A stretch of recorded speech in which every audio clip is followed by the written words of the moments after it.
A delegation from the DPRK has arrived in Singapore to work on logistics for the summit and, according to the White House, meet a pre-advanced U.S. team. The White House has confirmed that DPRK's Yong Chol, the vice chairman of the ruling Workers' Party, was set to head to U.S. on Wednesday after meeting Chinese officials in Beijing. The reports indicate that planning for the Kim-Trump summit, initially scheduled for June the 12th, is moving ahead after Mr. Trump called it off last week and then on again. Let's take a look at this. Progress in U.S. diplomacy with the DPRK used to take years. Now it's measured in days after the second meeting of the DPRK and South Korea leaders in as many months. A U.S. negotiating team led by Sung Kim, a former U.S. ambassador to South Korea and former nuclear negotiator with Pyongyang, arrived in the DPRK for talks. The visit suggests a sort of advanced planning for a possible summit may now be underway. On Saturday, President Trump expressed optimism. A lot of people are working on it. It's moving along very nicely. So we're looking at June 12th in Singapore. That hasn't changed. And it's moving along pretty well. Trump repeated his offer of economic assistance on Sunday. I truly believe North Korea has brilliant potential and will be a great economic and financial nation one day. At their Saturday summit, the two Korean leaders discussed the U.S. offer of economic assistance in return for denuclearization. I told Chairman Kim that if he decides to put into practice a complete denuclearization, President Trump is willing for economic cooperation in ending hostile relations. But the DPRK hasn't budged on this proposal. Pyongyang says it's not ready to swap missiles for money. An article in the official Workers' Party newspaper in Pyongyang said this on Sunday. U.S. media is still building up public opinion that the DPRK comes to the negotiating table with the U.S. in a hope to get economic aid. The DPRK paper called the U.S. proposal impudent and rubbish. So both leaders from the DPRK and the U.S. appear to want this summit, but officials on both sides still have many details to work out, including the terms of denuclearization before the summit. Could it be all or nothing, as the White House has demanded, or gradually, as Pyongyang has proposed?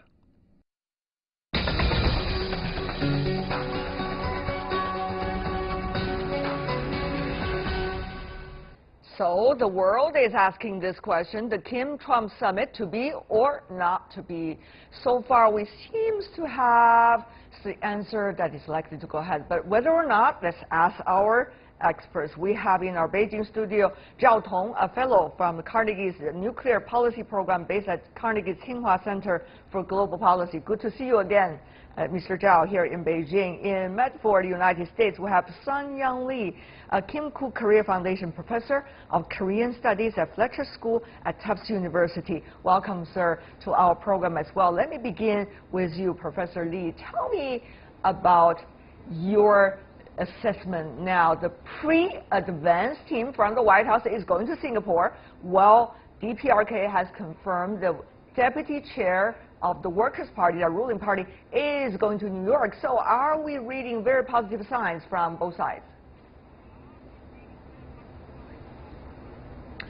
Well, President Trump's sudden snub through that unconventional, discourteous love letter last week, I'm sure came as a shock to Kim Jong-un. I am certain North Korea did not see that coming because there is no precedent for that by the United States putting pressure on North Korea and getting North Korea to chase after the U.S. It's always been the other way around. And North Korea showed thereafter its sincerity or its desire, eagerness to hold a summit meeting. So I think the summit will take place. It's more likely than not that it will take place. And there are political gains to be had by both sides, of course. The fact that Kim Yong Chol, who is designated by the U.S., blacklisted by the U.S. and by South Korea, is making this long trans-Pacific trip to come to New York and perhaps even Washington. It's another example that North Korea's public outreach, its diplomatic outreach, it's really a very effective sanctions-busting ploy or strategy. This is the way North Korea comes to get the U.S. and much of the world to relax sanctions against the regime and to be accepted as a legitimate power. Professor Lee has been reading the playbook, so-called, of DPRK for years, and therefore he has giving his judgment. But from your perspective, Mr. Zhao, is this going to be different? I think that is the question to be asked, isn't it? Well, I think it's different. In what way? To what degree? You know, many people are saying North Korea seems very desperate to have this summit. They want this photo opportunity for Kim and Trump together. That will give North Korea tremendous gain by itself. But I think North Korea aims much farther than simply a summit meeting. After acquiring a nuclear deterrent, now North Korea is making a strategic plan for its future foreign policy. It wants to build a good relationship with the United States. That's its strategic objective. It wants to balance between the two big powers, maintaining equally good relations. So I think North Korea is looking far. Meaning China and United States. I think North Korea is looking far beyond a simple summit at Singapore. It wants this to be the start of a repaired relationship with the United States. And therefore we see Kim Jong-un sending the vice chairman of the Workers' Party to New York. That's the first high-level visit from North Korea to the United States in the last 18 years. So I think all those high-level signals from North Korea shows North Korea is committed to a much more important strategic objective simply, than simply a meeting in early June. Then, if that question is answered in this way, it's only fair that we ask our American guests about whether there is another bigger plan from the U.S. side. Well, whether or not that is the question, isn't it? We are now joined in Chicago, United States, Carl Friedhoff, a fellow at the Public Opinion and Asia Policy at Chicago Council of Global Affairs. Mr. Friedhoff, do you think there's a grand plan also coming from Washington about the DPRK issue and beyond? If there is, what it is?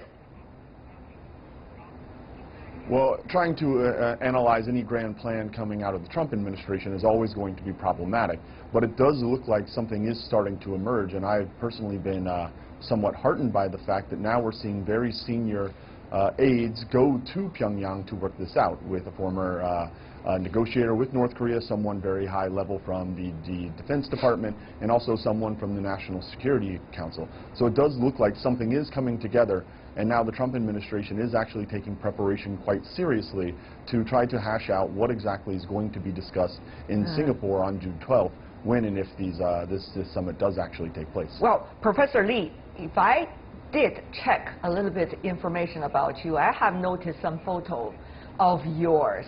During the Obama administration, you were invited into the White House, in fact, in the Oval Office, and talked to President Obama about the DPRK issue. One of those briefing President Obama. I did check that information, and therefore, probably this is a great occasion for you to help us understand what are some of the information that the President needs to be prepared, and how the plan for a meeting of this level is likely to be done. Who does it take to do this plan, and usually what are their roles? Well, the current ones, DPRK and the United States, sending toward each other, are they going to be up to the level, Professor Lee? A lot of questions, but you have to help us answer that.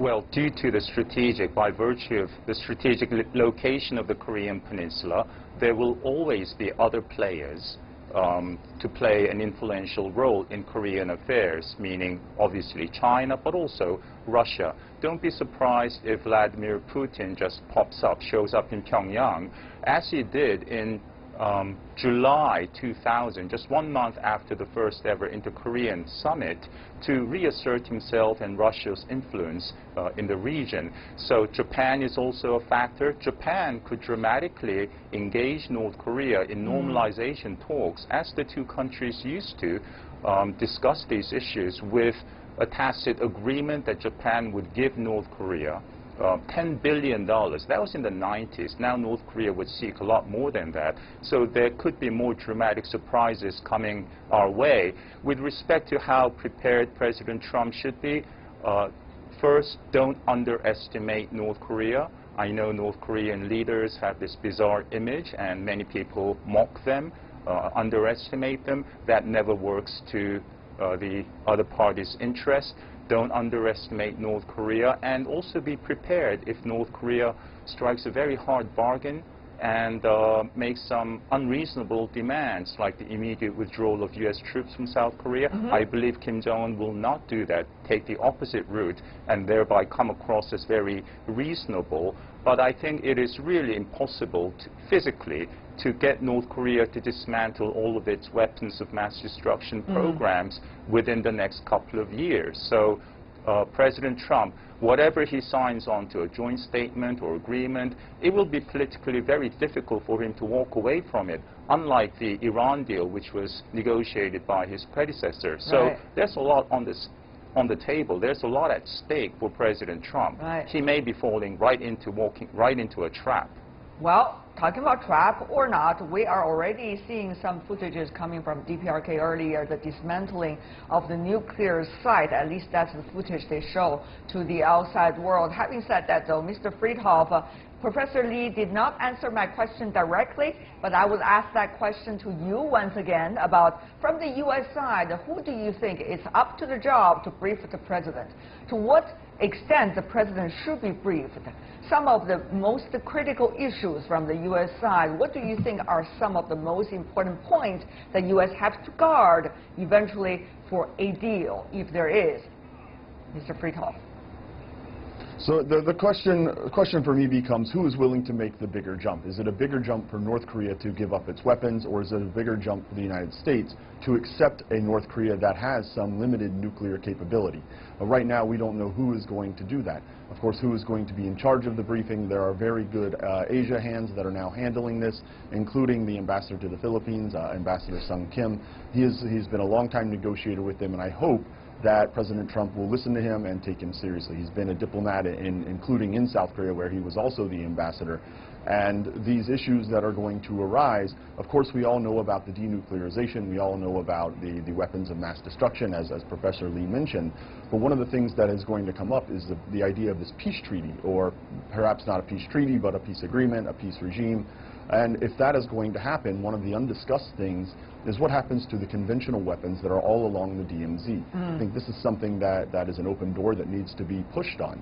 If North Korea is going to say that it is serious about striking some kind of peace agreement with South Korea specifically, then it needs to undertake a program that is going to pull off its artillery and rocket batteries back from the DMZ and take Seoul out from under the gun. That's going to be a very important step, but thus far no one is discussing it, as they continue to focus on arguably the more important issue of nuclear weapons and ICBMs. And yet, Mr. Zhao, if I could be frank here, a lot of things that Mr. Friedhoff had just mentioned are really interlinked with one another, with the nuclear issue of the DPRK. And if I could just point out, Mr. Friedhoff, to Mr. Zhao as well, that one of the realities we're facing right now is the DPRK has already got its nuclear capability. The only thing that we have not got is the U.S. plan to do it. So that is what we're focusing right now. I guess, Mr. Zhao, the reality is there. What about the plan? Yes, our American guest asked the question of which side will make that big jump. I think it depends on what big is about, and to what extent from whose perspective. Exactly, and my bet would be it has to be the United States, because North Korea has... Why are you saying this, Mr. Zhao? Is it because China is an ally of the United States, and therefore you always emphasize the role of the United States to do a so-called bigger jump? No, this is a role for the U.S. To make big concessions, because North Korea has no room to make fundamental nuclear concessions. It depends on nuclear deterrence for regime survival. But the United States already lost its coercive leverage with North Korea. There is no way U.S. can launch a disarming military strike on North Korea. There is no way U.S. can can work with Russia and China to impose additional sanctions on North Korea with another UN Security Council resolution. Not under the current circumstances, at least. Because I believe North Korea would be smart enough to continue refraining from major military provocations. North Korea would not give any additional excuse for China and Russia to cooperate with the United States to tighten the sanctions against North Korea. So I see the U.S. has no additional leverage. So it has to, I think, face the reality and take a more pragmatic and realistic approach. Professor Lee, once again, I go back to your role of briefing the President of the United States during the last administration on the DPRK issue. In the Oval Office, I'm sure he asked you many questions, and I know you wouldn't tell me. But the thing is, now you see a President of the United States, President Trump, trying to push the political apparatus in Washington, trying to make sure a summit could happen, even though from the other side, the political apparatus, as well as some administration officials and those coming from different departments, are saying, no, this is too quick, we can't get things done, it's impossible. But the President insists. So what about this relationship within Washington, from your perspective, Professor Lee, about how things should happen and would happen? Well, there are understandably many skeptics in Washington and throughout the world when it comes to nuclear diplomacy vis-a-vis North Korea. North Korea did shut down, decommission that nuclear testing site last week, but North Korea doesn't have any further need to conduct underground nuclear tests. It's made its point with the most recent test back in September last year, which was a very powerful thermonuclear test. India and Pakistan, interestingly, each has tested to date just 6 underground tests, and those were far weaker, smaller in yield than the North Korean tests last year. And the last time that either country did that was 20 years ago in May 1998. Right. My point is, North Korea is very good at making basically meaningless gestures like decommissioning, shutting down an exhausted testing site that it Mr. doesn't Lee, really if I could, need. you are saying, Mr. may- Lee, if I jump in, you are saying that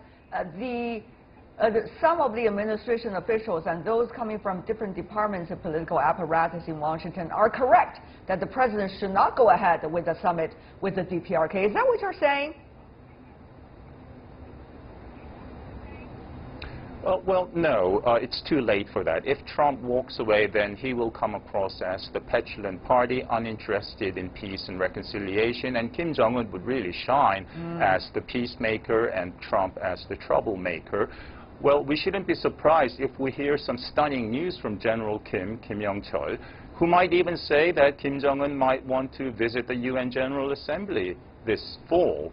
And that would be construed as another sign of North Korea's genuine opening and outreach, and it may be. But my point here is, when it comes to nuclear diplomacy, it's unlike any other kind of negotiation except for peace negotiations during war. It is international politics played at the highest level, say for waging war. So it is exceedingly unlikely that North Korea has made up its mind to completely give up its nuclear weapons, even for $1 trillion. All right, maybe dollar is not what they exactly want alone, but rather a peace treaty. How about that, Mr. Friedhoff, to prepare for something like a peace treaty, and step by step for DPRK and the U.S. to work together, of course, with the involvement of many other players as well on the road. What does it take? Where to start, Mr. Friedhoff? The challenge is going to really be on the U.S. side for this. If we look at the administration, there are several people who are known hawks on North Korea, and what they do not want to see is any kind of negotiating process that's going to be dragged out. And that is certainly the concern with North Korea, considering the history of how this has gone in the 90s and in the early 2000s about negotiations and how they've played out, and how North Korea has been able to extract concessions. So if that is indeed the case and these things start to play out in that way, there's going to be a lot of pressure on the President from people within his own administration saying that this is North Korea up to its own tricks. Now, if we're going to talk about a peace treaty, the United States, or North Korea rather, has said that it understands military drills are going to continue. It has said that it's not going to exactly protest that U.S. troops stay in South Korea. But one of the things I think can happen is there can be a partial drawdown of U.S. troops in South Korea. If you look at the history of this, in the 1950s, there were approximately 75,000 soldiers present there, and there have been 4 to 5 distinct drawdown points of 5,000 soldiers or more throughout, the past 60 to 70 years. The shortest time that has happened over, where one drawdown to the next was 13 years, right. And we're now starting to enter that phase. So if there is going to be a partial drawdown, say 5,000 troops, we saw North Korea dismantle or supposedly dismantle its nuclear test site, what Professor Lee characterized, I think, correctly as something that was largely for show, then the United States could do the same with troops in South Korea. Say we draw down from 28,500 to, say, 23,500, right. That's a withdrawal of 5,000. Is that still enough to maintain U.S. military readiness? Right. I think that it probably would be. And one of the things we hear about the U.S. troops in South Korea kind of grimly referred to as a tripwire. That is, the whole idea is that they are there to ensure that if there is any kind of conflict, not only can they hold North Korea off, but U.S. troops will die in significant enough numbers to ensure a U.S. response. I think we can easily accomplish that with 23,500 rather than 28,500, and that's something that the United States should consider. From the other two guests' explanations, Mr. Zhao here in Beijing, it seems that we should also have a debate about whether this summit is a show or is it the start of the real negotiation. What do you think? I think it's more like a show, but it's a very important show. It's a show because neither side, neither North Korea or the United States, is ready to make any radical concessions. North Korea is not going to surrender its nuclear weapons. The U.S. is now ready to dramatically draw down its troop deployment or ending its alliance relationship with South Korea. Therefore, any agreement emerging from the summit would have to be a symbolic agreement. But it's an important show because it could start a long process of direct engagement. I see. They can start with meaningful steps. I disagree with Professor Lee. I think all the immediate efforts North Korea take to close down the test site, to suspend missile and nuclear tests, maybe North Korea would even agree to suspend the fissile material productions. Those are all meaningful steps to effectively freeze North Korea's program. I see. And if the U.S. doesn't have this meeting, it wouldn't even have this opportunity to freeze and cap North Korea's capabilities. So it could start a long process of direct engagement and trust building. That would be the most effective way to address North Korea's paranoia in the long run and makes North Korea less dependent on nuclear weapons in future. We'll see what kind of opportunity is that and for whom and who will take it to the full extent for the good of whom. Well, for now, I want to thank the three of you for being with us. Zhao Tong, Sanyang Lee, Karl Friedhoff. Thank you so much for being with us, gentlemen. Really appreciate it.